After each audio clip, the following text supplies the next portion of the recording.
మా శిల్పశాలలో అయితే ఈరోజు మేము ఒక కృష్ణశిల మండపాన్ని సెట్ చేస్తున్నామండి. ఈ మండపాన్ని మేము నాయుడుపేటకు చెందిన వారి కోసం అయితే తయారు చేశాము.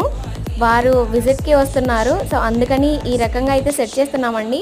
మా సైట్లో మా క్రేన్ యూజ్ చేసి మేము ఎలా సెట్ చేస్తున్నాం అనేది ఈ వీడియోలో మీరు చూడొచ్చు.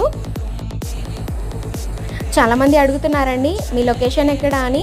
మాది కర్నూలు డిస్ట్రిక్ట్ ఆళ్ళగడ్డలో శారదా శిల్పకళా మందిరం అండి. మా వీడియోస్ మీకు ఎలా అనిపించాయో కామెంట్ చేస్తారని ఆశిస్తున్నాను. మరిన్ని మంచి మంచి వీడియోస్ కోసం మా ఛానల్ని అయితే సబ్స్క్రైబ్ చేసుకోండి. ఈ వీడియో కనుక మీకు నచ్చితే లైక్ చేస్తారని ఆశిస్తున్నానండి. సెలవు.